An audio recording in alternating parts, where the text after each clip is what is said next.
Hello बच्चों, good morning.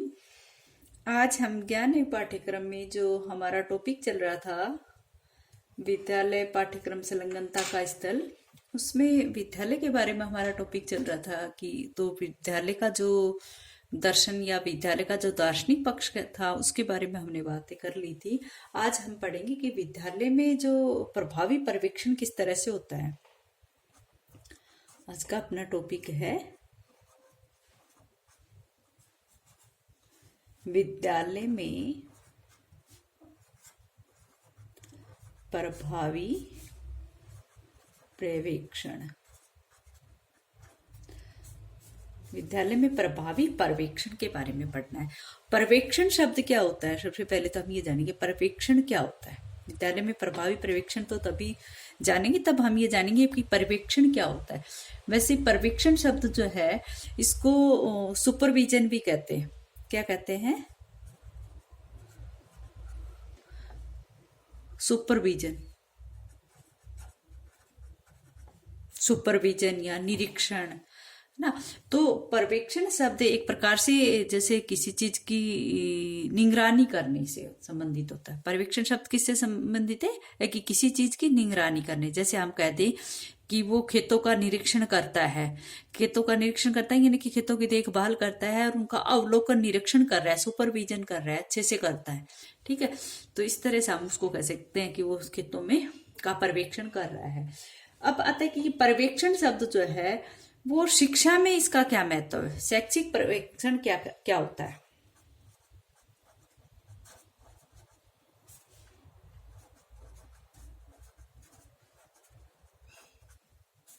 शैक्षिक पर्यवेक्षण क्या होता है? देखो, हम कहेगी कि पर्यवेक्षण वह क्रिया है जिसका उद्देश्य शिक्षकों को अपना कार्य उत्तम ढंग से करने में सहायता देना। पर शिक्षण में अगर हम इसका पर्यवेक्षण कर ले तो पर्यवेक्षण वह क्रिया है जिसका उद्देश्य शिक्षकों को अपना कार्य ढंग से करने में, शिक्षक सभी अपना कार्य करते हैं लेकिन एक अच्छे से सुव्यवस्थित ढंग से करने में सहायता करता है पर्यवेक्षण। ठीक है, इसके पीछे चाहे किसी का भी हाथ हो लेकिन अध्यापकों के लिए एक प्रकार का मार्गदर्शन करता है।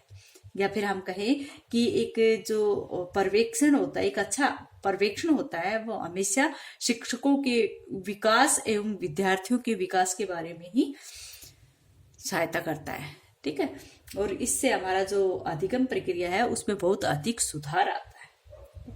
पर्यवेक्षण जो है वो शिक्षा के क्षेत्र में कहीं न कहीं वो शिक्षा से जुड़ा ही रहता है। ये नहीं कि शिक्षा और पर्यवेक्षण दोनों अलग अलग नहीं हो सकते। शिक्षा के उद्देश्यों की प्राप्ति के लिए हमें शिक्षण में इस पर्यवेक्षण का प्रयोग करना ही पड़ता है, क्योंकि शिक्षण अधिगम परिस्थितियों को कुशलता से संचालित करने के लिए शिक्षकों को जो व्यावसायिक मार्गदर्शन देता है वो पर्यवेक्षण देता है। ठीक है, तो पर्यवेक्षण का हम कहें कि प्रत्येक क्षेत्र में जो भी प्रशासन का कार्य होता है वो पर्यवेक्षण ही होता है। प्रशासनिक जो कार्य होता है, क्या कार्य होता है? प्रशासन।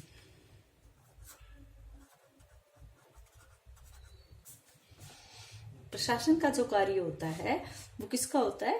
पर्यवेक्षण का होता है। तो यानी कि पर्यवेक्षण प्रत्येक क्षेत्र में प्रशासन का एक महत्वपूर्ण या आवश्यक पक्ष माना जाता है। ठीक है, ये प्रशासन का एक कार्य है पर्यवेक्षण करना। इसमें जो प्रशासक होता है वो अपने जो प्रशासक जो होता है, जो भी उस संस्था का जो प्रशासक होता है वो उस संस्था के जो भी उद्देश्यों की पूर्ति करवाना चाहता है, उनको क्रियान्वित करना चाहता है या उनके लिए कोई भी योजना पहले से बनाता है, वो सारी किसके स्तर पर करता है? पर्यवेक्षण के स्तर पर करता है। ठीक है, इसमें विभिन्न प्रकार जो मानवीय संसाधन वो भी संलग्न होते हैं। विभिन्न स्तर के अलग अलग भूमिकाएं, अलग अलग निर्वाह जो होते हैं वो प्रशासक किसके देखरेख में करता है? पर्यवेक्षण की देखरेख में करता है। भाई किस तरह की जो अपने उद्देश्य उनकी पूर्ति करनी है, किस तरह की योजनाएं बनानी है और उन योजनाओं को किस तरह से हमें क्रियान्वित करनी है, वो सारी पर्यवेक्षण या प्रशासक के कार्य में आती है और वो सभी सुव्यवस्थित होने की जरूरी है। तो हम एक प्रकार से हम ये भी कह सकते हैं कि जो प्रशासक की जो जिम्मेदारी होती है वह देखता है कि प्रत्येक कार्य इस तरह से होना चाहिए जिस प्रकार से उसको नियोजित और इच्छित ढंग से किया जा सके। जो भी कार्य प्रशासक कैसे होता है कि वो प्रत्येक व्यक्ति जो भी इस संस्था से जुड़ा हुआ है, जिस भी संस्था पर लागू होता है, उस संस्था में कार्य करने वाले प्रत्येक व्यक्ति इस तरह से कार्य करे जो पहले से नियोजित हो और इच्छित हो। ठीक है, तो इस प्रकार से हम सब मानते हैं कि शिक्षा के अंदर पर्यवेक्षण का बहुत अधिक योगदान है। और माना भी यही जाता है कि शिक्षा जो है, पर्यवेक्षण का उद्देश्य शिक्षण में उन्नति करना है। जो शैक्षिक पर्यवेक्षण है उसका उद्देश्य क्या है? इसका उद्देश्य है शिक्षण में उन्नति करना। शिक्षण में क्या करना? उन्नति करना। ठीक है, शैक्षिक पर्यवेक्षण का उद्देश्य है शिक्षण में उन्नति करना। और दूसरी बात हम कहे कि ये अध्यापकों के लिए क्या करता है? मार्गदर्शन करता है। या फिर हम कहते हैं कि अध्यापकों के या शिक्षकों के विकास या विद्यार्थियों के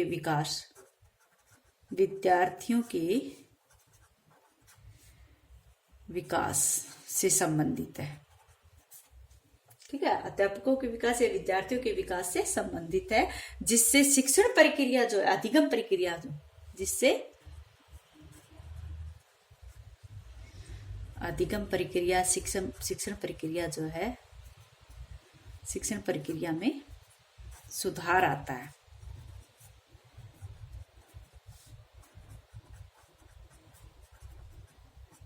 ठीक है, अब इसमें की एक परिभाषा भी है उसके अनुसार बार्कले के अनुसार उन्होंने कहा है कि पर्यवेक्षण वह क्रिया है जिसका उद्देश्य शिक्षकों को अपना कार्य उत्तम ढंग से करने में सहायता प्रदान देना। और यहाँ पर हम ये भी करें कि अध्यापक के विकास में या विद्यार्थी के विकास में सहयोग देता है, जिससे अधिगम प्रक्रिया में भी सुधार आता है। किससे? शैक्षिक पर्यवेक्षण से। ठीक है, अब आता है कि जो इस विचारधारा का विकास कब माना यह जाता है कि जो ये पर्यवेक्षण संबंधी विचारधारा का विकास जो है वो एक विद्वान थे जिनका नाम था ल्यूसियो, और एक थे इसके साथ ल्यूसियो और एक थे मैकनील। इन्होंने इसके विकास को जो है ना, इसका पर्यवेक्षण का विकास काल था ना, उसको 4 पार्टों में बांटा था। लुइसियो और मैकनील ने विकास को 4 कालों में बांटा। 4 कालों में बांटा। किसको? पर्यवेक्षण के काल को। पर्यवेक्षण के काल को लुइसियो और मैकनील ने विकास को 4 कालों में बांटा। कौन कौन सा था? प्रथम इन्होंने बताया था एक प्रशासनिक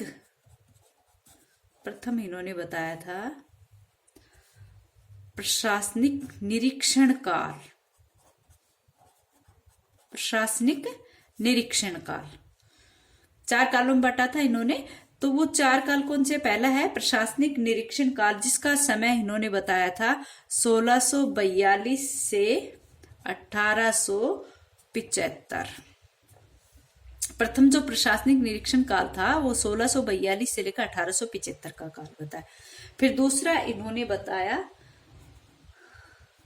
दक्षता केंद्रित काल। दक्षता केंद्रित काल, और इसका समय इन्होंने बताया 1876 से 1936 इससे। ठीक है, 1876 से 1936 तक का बताया इन्होंने।